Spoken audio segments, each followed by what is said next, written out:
ಬಂಗಾರ.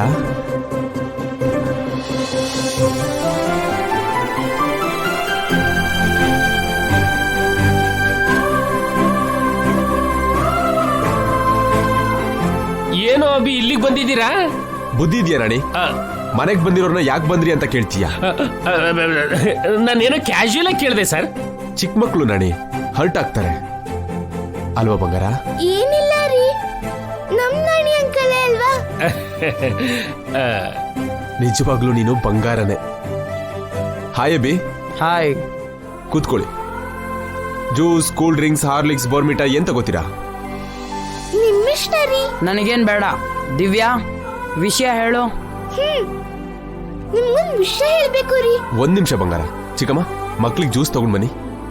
ತರ್ತೀನಿ ಕಂದ. ಏನ್ ಬಂಗಾರ, ನನ್ನ ಹತ್ರ ಏನ್ ಹೇಳ್ಬೇಕು? ಅದು ನಮ್ಮ ಅಪ್ಪ. ಇರು ಇರು ಇರು ಇರು. ಮೊದ್ಲು ನಾನ್ ನಿನಗೊಂದ್ ವಿಷಯ ಹೇಳ್ಬೇಕು. ಏನ್ರಿ? ನನ್ನ ವೈಫ್ ಗಂಗಾ ಇದ್ದಾಳೆ ಅಲ್ವಾ? ಹೌದು. ಅವಳು ಸದ್ಯದಲ್ಲೇ ಬರ್ತಿದ್ದಾಳೆ. ನಿಜವಾಗ್ಲೂ? ಹೌದಮ್ಮ, ಮತ್ತೆ ನಮ್ಮನೆಗೆ ಕಳೆ ಬರ್ತಾ ಇದೆ. ಅದಕ್ಕೆ ಜೈ ಹ್ಯಾಪಿ ಆಗಿದ್ದಾನೆ. ಅವನ್ ಸಂತೋಷವಾಗಿರೋದು ನೀನ್ ಯಾವತ್ತಾದ್ರೂ ನೋಡಿದ್ಯಾ? ನೋಡಿದ್ದೀನಿ ಅಜ್ಜಿ. ನಾನ್ ನೋಡಿದ ಪ್ರತಿ ಸರಿ ಅವರು ಇಷ್ಟೇ ಸಂತೋಷವಾಗಿರ್ತಾರೆ. ಅಂದ್ರೆ ನಮ್ ಗಂಗಾ ಮೇಡಮ್ ಅವರು ನೀನು ಒಂದೇ ಅಂತ ಹೇಳ್ತಿದೀಯ ದಿವ್ಯಾ? ಹೌದು ನಾಣಿ, ದಿವ್ಯಾ ಗಂಗಾ ಇಬ್ರು ಒಂದೇ. ಗಂಗನ ನೆನೆಸ್ಕೊಂಡ್ರು, ದಿವ್ಯನ ನೋಡಿದ್ರು ನನಗ್ ಒಂದೇ ಫೀಲಿಂಗ್ ಬರುತ್ತೆ. ಏನೋ ಗೊತ್ತಿಲ್ದಿರೋ ಆನಂದ ಮನಸ್ಸೊಳಗಡೆ ಮೂಡುತ್ತೆ.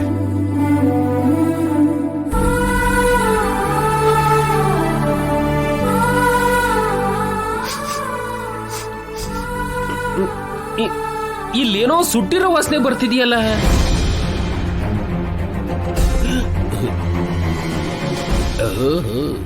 ಇವನತ್ರಿಂದನೇ. ಲೇ ಅಭಿ, ಯಾಕೆ ನಿಂತಿದ್ಯೋ? ಕೂತ್ಕೋ. It's okay. ಕೂತ್ಕೋ ಅಭಿ. ಬಾ.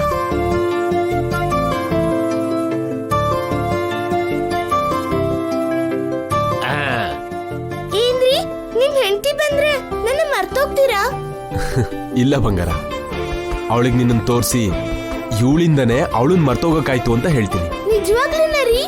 ಹೌದಮ್ಮ, ಗಂಗಾ ನೆನ್ಪುಗಳಿಂದ ಅವನ ಆಚೆ ಬಂದಿರೋದು ನಿನ್ನಿಂದಾನೆ.